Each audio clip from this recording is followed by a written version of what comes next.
बिस्मिल्लाहिर्रहमानिर्रहीम। अस्सलामु अलैकुम वरहमतुल्लाहि वबरकातुहू। मजलिस इत्तेहादुल मुस्लिमीन के उम्मीदवार मोहतरम जनाब मतीउर रहमान साहब, बिहार प्रदेश के सदर वो अमूर विधानसभा के रुकन असम्बली जनाब अख्तरुल ईमान साहब, बहादुरगंज के एमएलए इज़हार असफी साहब, मेरे अजीज दोस्तों और बुजुर्गों, वक्त बहुत कम है। मैं सिर्फ आपसे ये रिक्वेस्ट करने आया हूँ, गुजारिश करने आया हूँ कि आप तमाम लोग 17 अप्रैल है ना, 26 अप्रैल के दिन मतीउर रहमान साहब जो मजलिस इत्तेहादुल मुस्लिमीन के उम्मीदवार हैं, आप उनके हक में अपना वोट देकर उनको कामयाब करिए। बंगाल की आपकी ये सरजमीन, ये ऐसी तारीखी और मुबारक सरजमीन है जिस पर आपको अपनी ताकत से, अपने इत्तेहाद से, अपने वोट से अपनी एक सियासी क़यादत को, लीडरशिप को बनाना है। मैं यहाँ पर इसलिए आया हूँ ताकि आपके दरमियान में आप ही के एक बेटे को और भाई को आपका लीडर बनाऊं और आपसे अपील करने आया हूँ कि बंगाल में पिछले 60 साल से आपने कभी टीएमसी को, कभी कांग्रेस को, तो कभी लेफ्ट को वोट दिया। आपने इन तीनों पार्टियों को आजमा दिया। इन तीनों ने आपसे कहा था कि हम आपका डेवलपमेंट करेंगे, आपके बच्चे और बच्चियों के लिए स्कूल बनाएंगे, कॉलेज में पढ़ाई का इंतजाम करेंगे, नौकरी देंगे, अस्पताल बनाएंगे और यहाँ पर बहुत सी बातों का आपसे वादा किया गया था। मेरे भाई जरा बैठ जाए। मगर आज आप देखते हैं कि मजलिस इत्तेहादुल मुस्लिमीन इस बंगाल के असेंबली के इलेक्शन में सिर्फ 6 सीट पर इलेक्शन लड़ रही है। तो ममता बनर्जी के सर में दर्द हो रहा है, बाम और लेफ्ट के पेट में दर्द हो रहा है और नरेंद्र मोदी की नींद हराम हो चुकी है। मेरे अजीज दोस्तों और बुजुर्गों, आप जानते हैं कि बंगाल में मुस्लिम अक़लियत हो या दलित हो, इन कमजोर तबकात से इंसाफ नहीं हुआ। भारत के संविधान में हमको इस बात की इजाजत दी गई कि भारत का संविधान ये कहता है कि सबको उसका हक मिलना चाहिए। राइट टू इक्वालिटी भारत के संविधान में फंडामेंटल राइट है। मगर आज आप देखते हैं कि राइट टू इक्वालिटी के नाम पर अगर किसी को फायदा हुआ और किसी का नुकसान हुआ, तो जिस किसी को इख्तियार मिला, सत्ता मिली, जो मुख्यमंत्री बन गया, चीफ मिनिस्टर बन गया, उसका फायदा हुआ। मेरे भाई, आपसे मैं अपील करने आया हूं कि आप जानते हैं कि बंगाल में मुस्लिम माइनॉरिटीज का जो शेयर मिलना था वो उनको नहीं मिला और इसी वजह से आप देखते हैं कि बंगाल में 15% मुस्लिम माइनॉरिटी के बच्चे जो 6 और 14 साल की उम्र के हैं वो स्कूल में नहीं है। 15% 6 और 14 साल के मुस्लिम बच्चे और बच्चियां स्कूल में नहीं है। इसकी वजह क्या है? इसकी वजह यह है कि कांग्रेस ने, टीएमसी ने आपके बच्चे और बच्चियों के लिए स्कूल नहीं बनाया। आप जानते हैं कि एक जिले में कितने सेकेंडरी और हायर सेकेंडरी स्कूल होने चाहिए, मगर आपको जानकर तकलीफ होगी कि मालदा जिले में सबसे कम स्कूल और हायर एजुकेशन के स्कूल हैं। आखिर क्यों स्कूल पश्चिम मिदनापुर में, दार्जिलिंग में, बंकुरा में ज्यादा क्यों है, मालदा में कम क्यों है? मालदा में कम इसलिए है क्योंकि आपने कांग्रेस को वोट दिया, तो कभी आपने टीएमसी को वोट दिया, इसीलिए हमारे बच्चों के लिए स्कूल नहीं है। मेरे अजीज दोस्तों और बुजुर्गों, मैं आपको ये भी बताने के लिए आया हूं कि 20% पूरे बंगाल में 20% हमारे बच्चे स्कूल में नहीं है, कॉलेजेस में नहीं है। इसका जिम्मेदार कौन है? मेरे अजीज दोस्तों और बुजुर्गों, मैं आपको बताने आया हूं कि मगरबी बंगाल में 80% मुसलमान सिर्फ 5,000 रुपया महीना कमाते हैं। 80% रूरल इलाकों में और 38% के करीब 2,500 रुपया महीना कमाते हैं और सिर्फ 3% मुस्लिम अकलियत के लोग 15,000 रुपये महीने को कमाते हैं। किस मुंह से कांग्रेस और टीएमसी आपसे वोट पूछने आ रही है? हमारी गरीबी हमारा मुकद्दर बनाकर छोड़ दिया, हमारे बच्चों को स्कूल से बाहर कर दिया, हमारे बच्चों को पढ़ने का मौका नहीं मिलता है, हमको आमदनी में हमारे पैसे कमाने के मौके हमको नहीं मिलते और यही लोग कहते हैं कि हमने बहुत कुछ किया। क्या किया? मेरे अजीज दोस्तों और बुजुर्गों, आपको मालूम कि आपके मालदा जिले में आपको अस्पताल मिलना चाहिए, अस्पताल नहीं मिलता है। मेरे अजीज दोस्तों और बुजुर्गों, क्यों नहीं मिलता अस्पताल? क्यों नहीं दे दिया जाता? यहाँ कोई बीमार पड़ता है तो कहाँ जाना पड़ता है उसको? इसका पूछने वाला कौन है? आखिर क्या वजह है कि हमारे बच्चों को अस्पताल नहीं मिलता? मेरे अजीज दोस्तों और बुजुर्गों, पूरे बंगाल में अगर 25% लोगों के घर पर पीने के पानी की लाइन है तो मुस्लिम माइनॉरिटी के पास सिर्फ 15% घरों तक पानी की लाइन आई है।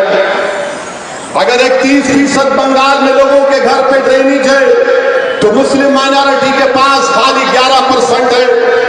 आप बताइए इसका जिम्मेदार कौन है? मेरे अजीज दोस्तों और बुजुर्गों, साफ पानी आज भी मालदा में नहीं मिलता, इसका जिम्मेदार कौन है? हमारी बहनें 70% मालदा में बीड़ी बनाती हैं, इसका जिम्मेदार कौन है? क्यों नहीं नौकरी दी जाती? और खुद गवर्नमेंट का ये सर्वे कहता है कि 31% 31% मुस्लिम हाउस होल्ड, मुस्लिम घराने ऐसे जिनका एक बच्चा मालदा से बाहर जाकर अपने घर में अपने बीवी और बच्चे को खिलाने के लिए मालदा से बाहर जाकर काम करता है। क्या वो बाप का हक नहीं बनता कि वो अपनी बच्ची की मुस्कुराहट को देखे? क्या उस बेटे का हक नहीं बनता कि वो अपने बाप को देखे? क्या हमारी बहन को यह ख्वाहिश नहीं है कि उसका शौहर उसके साथ रहे?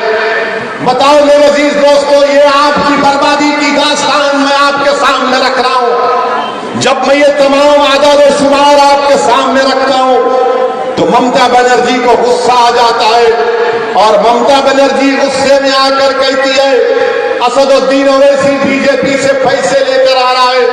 मैं ममता बनर्जी को कह रहा हूं, ममता बनर्जी याद रखो, मेरे दिल का हाल अल्लाह जानने वाला है और मैं तुमको जवाब दे नहीं हूं, मैं अल्लाह को जवाब दूंगा। मगर ममता बनर्जी, तुमको एक बात बता रहा हूं, मैं मालदा को आया हूं, बंगाल को आया हूं, जब तक जिंदा रहूंगा बंगाल को आता रहूंगा, मजलिस को मजबूर करता रहूंगा, यहाँ के गरीब आवाम के इंसाफ का मुतालबा करूंगा, यहाँ के गरीब आवाम के हक को दिलाऊंगा। और ममता बनर्जी बताओ, अगर तुम्हारे पास प्रूफ है मुझे पैसा मिला है तो मैं तुमको कह रहा हूं ममता बनर्जी, जितना भी पैसा मुझे मिला मैं 99% तुम्हारे भाइयों को दे देता हूं, तुम रख लो उसको। ममता बनर्जी ने बंगाल में करप्शन को आम कर दिया, कोई गरीब का काम नहीं होता जब तक पैसे दिए, और ममता बनर्जी पैसों की बात हमसे करती है। ममता बनर्जी क्या कहती है? माइनॉरिटीज कहती है ममता बनर्जी, माइनॉरिटीज मुत्तहिद हो जाओ और मुत्तहिद होकर वोट दो। ममता बनर्जी, मालदा की सरजमीन असदुद्दीन ओवैसी तुमसे पूछ रहा है, क्या तुमने नहीं कहा था कि तुम एक हिंदू ब्राह्मण हो? क्या ममता बनर्जी ने नहीं कहा था कि हिंदू ब्राह्मण है? क्या ममता बनर्जी ने नहीं कहा था कि उसका गोत्रा छान लिया है? तो ममता बनर्जी हिंदू ब्राह्मण से नहीं कहती, जिसका गोत्रा छान लिया उनसे नहीं कहती कि आप मिलकर मेरे को वोट दो, मगर माइनॉरिटी से कहती है मिलके वोट दो, मेरे को वोट दो। ममता बनर्जी हो या कांग्रेस हो, याद रखो आज तुमसे हम डरने वाले नहीं है, हम अपने हक के लिए लड़ेंगे। मेरे अजीज दोस्तों और बुजुर्गों, ममता बनर्जी भारत की रानी नहीं है, नरेंद्र मोदी भारत का राजा नहीं है। वो वक्त खत्म हो चुका राजा और रानी का। अब देश की जनता राजा और रानी है। मैं आपसे अपील कर रहा हूं कि आप मुत्तहदा तौर पर अपने वोट का इस्तेमाल करिए। ममता बनर्जी असदुद्दीन ओवैसी को गाली देती है। ममता बनर्जी को ख्वाब में भी ओवैसी नजर आता है। मुबारक हो ममता बनर्जी आपको।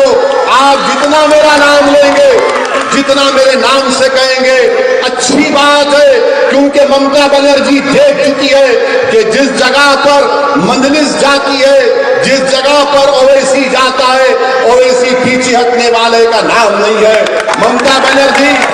ममता बनर्जी कहती है कि हैदराबाद से कदमी आया है पैसे लेके। ममता बनर्जी को नहीं मालूम हैदराबाद की तारीख, ममता बनर्जी नहीं जानती है। हैदराबाद का एक शख्स था जिसका नाम अहमद हसन सफरानी था। ये वो अहमद हसन था जिसने नेताजी सुभाष चंद्र बोस के साथ जर्मनी में था। ये वो हैदराबादी था जिसने नेताजी सुभाष चंद्र बोस के साथ जर्मनी से एशिया तक सबमरीन में था। ये वही हैदराबादी जिसका नाम अहमद हसन सफरानी है, जिसने जय हिंद का नारा किया था। ममता बनर्जी हम वो लोग हैं जिन्होंने भारत को जय हिंद का नारा दिया था। ममता बनर्जी बीजेपी का डर दिलाती है। ममता बनर्जी ने बीजेपी को बंगाल में लाया। ममता बनर्जी ने अटल बिहारी वाजपेयी गवर्नमेंट की तारीफ की। ममता बनर्जी ने आरएसएस से समझौता किया। 5 साल पहले जब यहां पर असेंबली इलेक्शन हो रहे थे तो ममता बनर्जी और बीजेपी का अलायंस था। ममता बनर्जी कहती है कि मुसलमान गाय की तरह है, गाय हमको दूध देती है, कभी लात मारे तो उसकी फिक्र नहीं करना चाहिए। ममता बनर्जी हम इंसान हैं, हम गाय नहीं है। बंगाल का मुसलमान हो या दलित हो या कोई हो, वो इंसान है, मगर आप गाय के रूप में देखती हैं। आपने हमसे दूध भी लिया, खुद पी गए। जब मलाई की बात आई तो भाई को मलाई भी खा ली, मिष्टी दोई निकाल ली हमसे और भाई को और आप मिलके खा गए। हमको क्या मिला?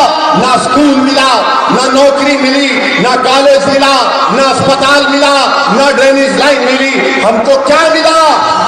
हमको जेल मिली। हमको जेल मिली। 27% मुसलमानों की आबादी बंगाल में।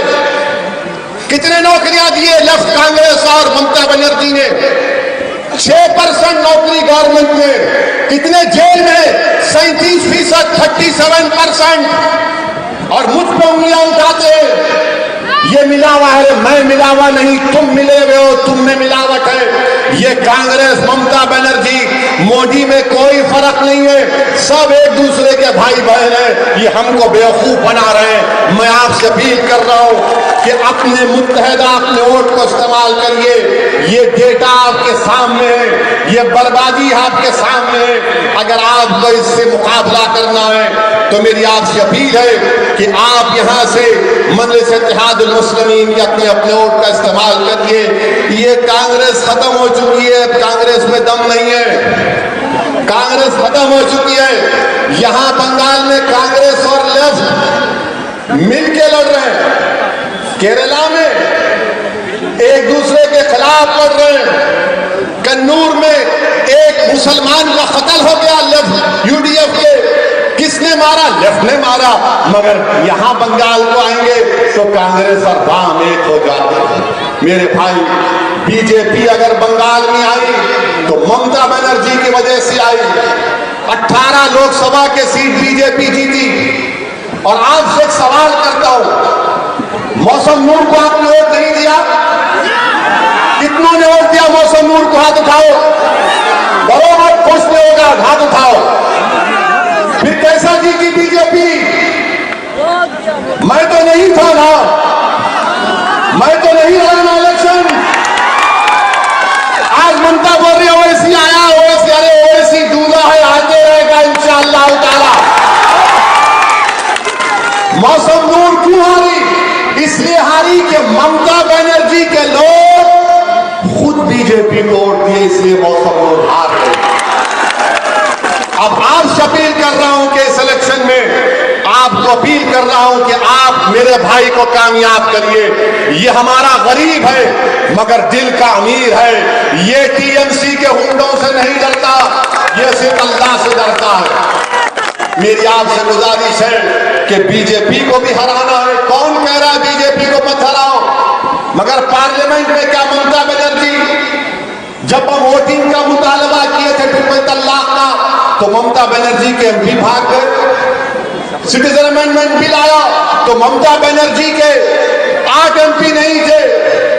आपके सामने बात कह रहा हूं, ये कांग्रेस का उम्मीदवार पूछो इससे। नरेंद्र मोदी गवर्नमेंट की अनलॉफुल एक्टिविटीज प्रिवेंशन का कानून लाया गया, ये कांग्रेस पार्टी ने उनका साथ दे दिया। बीजेपी को रोकना है, मगर ये भाई बहन की जोड़ी नहीं रोक सकेगी। ममता बनर्जी नरेंद्र मोदी भाई बहन की जोड़ी है। ये एक तरफ भाई है, एक तरफ दादा, एक तरफ दीदी है। इन्हों दीदी बोलते हैं, उन्हों दादा बोलते हैं। ये ड्रामा कर रहे हैं। ममता बनर्जी सर पे ओढ़ के अल्लाहू अकबर,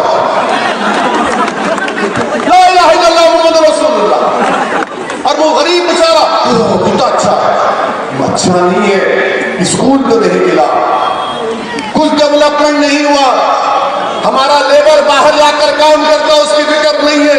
और नरेंद्र मोदी तो माशाल्लाह लंबी लंबी छोड़ते हैं। आपने देखा कि नरेंद्र मोदी ने, बीजेपी ने फोटो लगाई परसों 2-4 दिन पहले, नरेंद्र मोदी के बाजू एक आदमी सर पे टोपी पहना हुआ है, देखा ना फोटो? देखा आपने? मोदी के बाजू एक सर पे टोपी है और नरेंद्र मोदी से कान में सब कुछ कह रहा है, देखा ना फोटो? हमारे मीडिया के दोस्तों ने पूछा, ओवैसी क्या कहा होगा वो मुसलमान? मैंने कहा मुझे नहीं मालूम वो मुसलमान है नहीं, आपको मालूम तो नाम बताओ, बंगाल में कहां रहता है? तो बोले क्या बोला होगा? मैंने कहा होगा मोदी जी मेरी तरह की टोपी कब पहनेंगे अपने सर पे, इसने पूछा और क्या कहा? तो मैंने कहा, उसने कहा होगा मोदी जी हम बांग्लादेशी नहीं, हम भारत के हैं। ये बीजेपी ड्रामा करती है और ममता बनर्जी की वजह से बीजेपी यहां पर मजबूत हो रही है। मेरी आप तमाम से गुजारिश है कि अपने वोट का इस्तेमाल करिए और इंशाअल्लाह ताला टीएमसी की गुंडागर्दी का खात्मा होगा। तारीख बताती है कि फिरौन और नमरूद को भी बड़ा गुरूर था अपनी ताकत पर। सुनो ममता बनर्जी, इख्तिदार, ताकत, पावर किसी के पास नहीं रहता। आज आपने गरीबों पर जुल्म किया है, आपने गरीबों को उनका हक नहीं दिया है। अब आपसे भी मुकाबला होगा, बीजेपी को भी हराएंगे और बंगाल में इंशाअल्लाह ताला मजलिस इत्तेहादुल मुस्लिमीन का परचम लहराएगा। मेरी आप तमाम से गुजारिश है कि रमजान का महीना होगा, खूब दुआ करेंगे आप। रमजान के महीने में आपको वोट डालना है, अल्लाह की रहमत जोश में होगी। खूब दुआ करो कि अल्लाह हम मजलूम हैं, इन जालिमों का जुल्म खत्म कर दे। खूब दुआ करो अल्लाह से कि परवरदिगार हम गरीबों पर रहम फरमा और हमको छुटकारा दिला दे इन जुल्म करने वालों से। और आपसे अपील कर रहा हूं कि अपने के कोर्ट का इस्तेमाल करिए, डरने और घबराने की जरूरत नहीं है। अल्लाह हमारे साथ है, अल्लाह हमारे लिए काफी है। मजलिस इत्तेहादुल मुस्लिमीन आपकी जमात है। मैं यहाँ पर आया हूँ और इंशाअल्लाह बार बार आता रहूंगा। मैं आपके दरमियान में था, आपके दरमियान में जिंदा रहूंगा और जब इस दुनिया से जाऊंगा तो तुम्हारे कंधों पर जाऊंगा कब्रिस्तान को। मगर सुन लो जालिम लोगों, जो इख्तिदार की कुर्सियों पर बैठकर मजलूम अवाम को डरा रहे हैं, अब हम डरेंगे नहीं, हम पीठ नहीं दिखाएंगे, अपना सीना दिखाएंगे, अपना हक मनवा कर रहेंगे। भारत की जमहूरियत हमको अपना हक मनवाने का मौका देती है। ये वोट आपकी एक अमानत है, इसको अच्छी तरह इस्तेमाल करते हुए अपने पार्टी के कैंडिडेट को कामयाब करिए। पतंग का निशान है। अस्सलाम वालेकुम व रहमतुल्लाहि व बरकातुहू।